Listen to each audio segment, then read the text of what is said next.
Welcome back. It's still TV3 New Day, and we're starting our conversation with a rather disturbing revelation by the MCE of Ayawaso West Assembly, Madam Sandra Owusu Ahinkra. Now, yesterday on News 360, she disclosed that after research, it has been discovered that 80% of the commercial sex workers you find around East Legon are students, 80% of them, and 20% of them are housewives and church elders.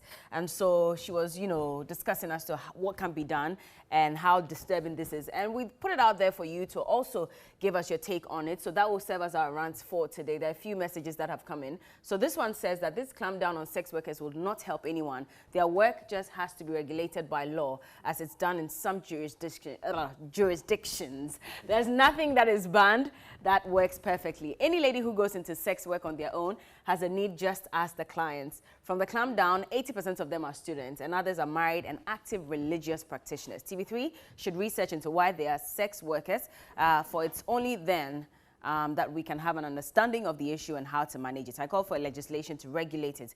Buenote, bue machekope in Ada. Thank you for your message. Good morning. I don't think far.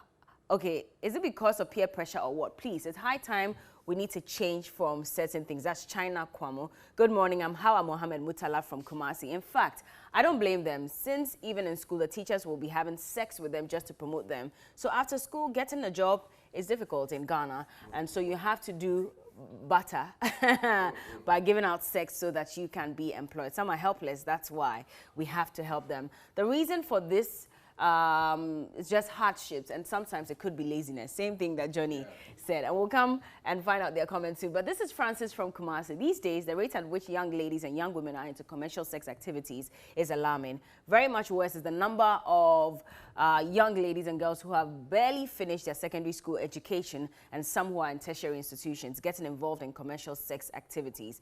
It's so sad, I must say. Students giving their bodies out for money at East Legon. I'm not really surprised, because everybody wants to live big, especially young girls of today. The more reason why they're not able to see the future in a young man so they can live life with. Okay, so I'm particularly sure that most of the young girls are even practicing this to get themselves things that are not even needful for them at that stage. Selling your body as a woman is a big indictment on your destiny, and you'll surely suffer the consequences in years to come. Say no to prostitution. Joseph Okran from Cape Coast. Good morning to you all. I'm Andrew from Jowlu. I want to know the benefits derived from arresting prostitutes, and also the measures that can be put in place for them to work without hindrances. Tahiru Ibrahim from Yikpa Bongu says sex as a profession is culturally unacceptable. This is sad and absurd for any human being, and that's why at times strange things visit our society. Hi TV3, it's true. I can say they are all students. Ogbami from Odoko Official Town. And good morning, Bella. I think counseling should be added to all programs in the university as a way of advising ladies to desist from such immoral behaviors, and also wear decent clothes always. From Adam Idrisu Alaba from Kumasi. Tell me what you guys think about it. I saw this on the news yesterday, and I think I was more disturbed about the fact that a greater number of the sex workers are students. Yeah. Because the question is, why are you even involved in this? And yesterday I put it out on Twitter to find out what people thought. There's a gentleman who has been patronizing them. Yeah. And he gave different reasons why some of them, take part in it. There's someone who needs to pay her school fees, and that's why she's doing it. A housewife decided to go on the streets because her husband was not satisfying her the way she wanted. Yeah. And so she went on there. There's another student who is only doing it so she can buy all the nice things on campus and get to the same level as her friends. Yeah. So, and also she needs to raise money so she can have fun during the weekend. So she goes on the streets during the weekdays, has her fun, and comes back. I think that it mirrors what society has become. Number one, the issue of parenting. And I was just sharing with you how when I was young, I brought a gadget home, a Walkman. Yeah. And my father says, whose is it? Yeah. I said, oh, it belongs to my friend. He says, I know your friend, but his parents bought this for him. I said, yes. And he says, well, his parents said he shouldn't bring it back home. I said, no. He said, take it back. So I took it back. We need to get to the point where parents need to start asking questions. Where did you get this iPhone from? Where did you get this Samsung phone from? How did you come by this Brazilian hair? Parents need to start asking questions and becoming parents. I mean, I know a young girl who suddenly has a lot of money, and it is her mother that does her laundry for her. And the mother sees nothing wrong with it. And I said, look, you're not helping her. it's not as if she's busy doing proper work. She's a student, but she has money, and you still pay her school fees. Where did she get the money from? Oh, you still pay her school fees? Yes, her father still pays her school fees. Oh. So it's from a broken home. So she's living with her mother. Okay. And then she's flaunting money all over the place. And the mother is not asking questions, but rather is cooking for her, is washing for her, and all of that. I'm not saying you shouldn't help, but I'm saying when you suddenly become your daughter's daughter, then there's a problem. Number two, I think also that the guidance and counseling units in the universities, they should leave the paper and get onto the ground. The guidance and counseling units in the school. Look, people are going through stuff. People are fighting peer pressure. People are fighting societal pressure that comes, hits at them. And if you don't take care, people would want to do things that, you know, they haven't originally planned for. So the guidance and counseling units must be very active in doing this. And practical. And then for the students themselves, know that you cannot buy back your history. You can only make a down payment on your future. So today you have been picked up, you have been shown to the world. Possibly you may be pardoned, or you may be fined. And then what? 10 years from now, when you have become a big woman, you have gotten your degree, and somebody makes reference to you, oh, this is the girl, you know. That I had. How would you feel if you're driving in town with your children at the back of your car, and somebody waves at you, hey, customer?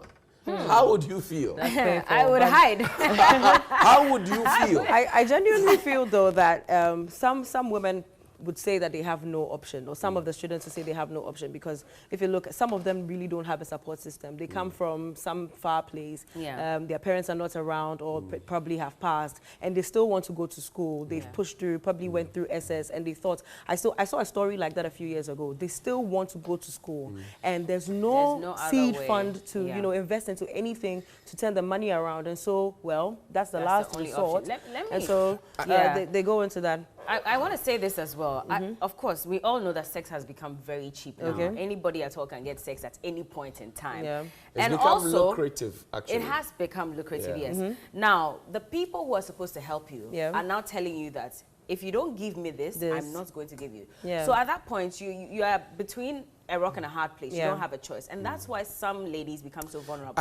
Look, because I feel like that's the only way I can survive. I might as well try it once. Maybe I tried it once and I realized, oh, I could you make got so much out of it. Exactly. Let me try it again and see. Back in the day at the GIJ, there was a lady, you know, student who used to sell yam right opposite the school. Now, she needed money to go to school, and she started a small yam business. So because she knew that there was not enough food around the place. It was just the canteen, Auntie Naomi's canteen, and the cafeteria, and then all you have to go very far. So she started a small fried yam business there in front of the school. And she would leave lectures at some point, come and fry, because she had already cut the yam. And then when students come on break, people rush and buy the yam. And that was what she funded her school fees with. I'm not telling everybody to go and sell yam. But there are weekend jobs. There are holiday jobs. I used to work in a biscuit factory and play in a band to fund my university education. So people want an easy way out. And that's the big problem. People want an easy way out. It is a big problem. You find, look, you find students who are not even willing to sit down on their buttocks and read their own books for 2-3 hours. Such are the students who would want an easy way to Towe Mami, do this for me. Because they don't want to do it. When we were in school, we used to wash our own clothes. That's true. And hang them. Today, they call people anywhere to come and do it. They call anywhere, come and do it. Or Sopi, they'll come and do it, and then they give them. You know, sometimes the detergents are harsh on your skin. But the point... Okay. So society itself, and what we're seeing is a mirror of what society has become.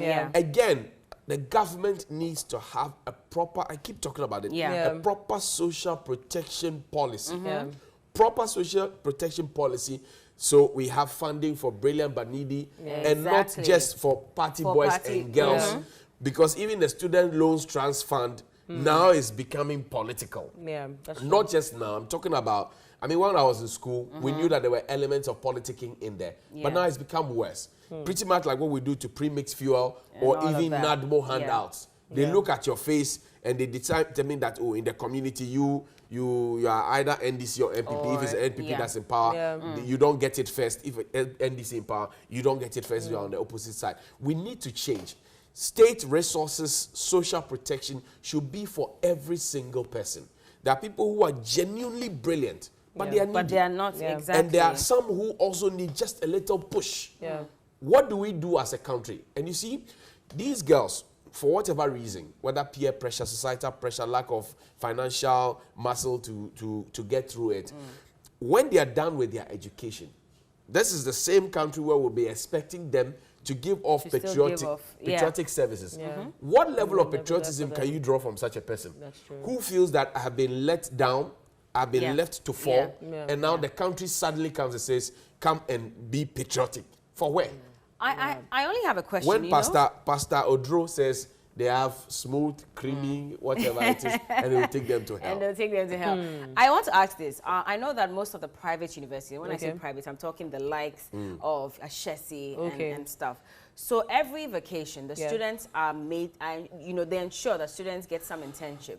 So 3 months internship so that you can build on your experience. So that by the time you're out of school, you already know what your interests are, what your strengths are, and you can get a job easily. Unfortunately, for a lot of our public universities, I don't think that there's a structure that ensures that every student gets to do an internship every holiday. To say that it's compulsory. Exactly. And so my problem is, unfortunately, our educational system is structured in such a way that, first of all, it doesn't even encourage entrepreneurship because we're all going there to just read the books, pass our exams, and then we're done.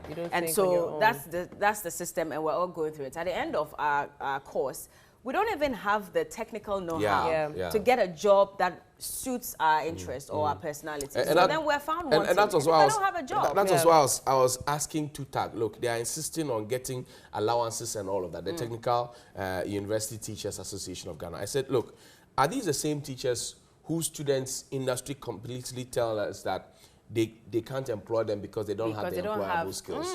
And I have seen some students come here at Media General for internship, either from the GIJ, either from AUCC, whatever it is. They've come here for internship and are as lazy as hell. They start, maybe you start with like 80 people or 100 people, they come around, they distribute them, and then they start vanishing. They themselves. Because they realize the work was more difficult. Because now, when you come to the newsroom, they tell you have to join a senior BJ to go out for an assignment. You come back, you write a story. But isn't that what you want at the end of the day? Well, that's what you're working towards. But they want to become presenters. So even carry a chair onto the set, they won't. But we carry chairs onto the set. They won't do it. And I've experienced that a lot because a lot of them come and say, oh, I want you to help me become a TV presenter. I like what you do. Okay, come and join us on my show. She comes and maybe we're supposed to fix the set and ensure that we're calling guests. No, sorry, I didn't come here to do that. I came to be on show. But that's being part of the show. And so I have seen that. I have seen that where they themselves, they give up. You know, sometimes they assign them to a senior BJ who is doing a documentary and they have to travel to the hinterland and use a makeshift washroom. And then, no, they don't want to. But there are some lecturers who are actually making a change. They actually ensure that they add a bit of, solution-mindedness to all of their courses. And so even the structure, they're just a few. Many of them? Hopefully, I just hope that other people could also learn from them because those students actually. I know a few lecturer friends of mine, Noah Nuchiga at GIJ, and a couple of them, Dr. Jipondams, who would have industry people come and do seminars with it. So we're talking practicality, not just. But how many of those people exist within our educational landscape? People are just interested in teaching you one thing and telling you to reproduce it for them in an exam, just so you pass. Okay, those also exist. We have gone beyond that. We've gone beyond that. Anyway, it's a gold mine. We talked a lot. We want to hear from you as well, so you can join us via social media at TV3 Ghana and also on WhatsApp. The numbers will be on your screens. Let us know what you think about the statistics that have been dropped by the MCE of Ayawaso West Assembly, saying that 80% of commercial sex workers in East Legon are students, with the 20 remaining being housewives and church elders. It's TV3 New Day.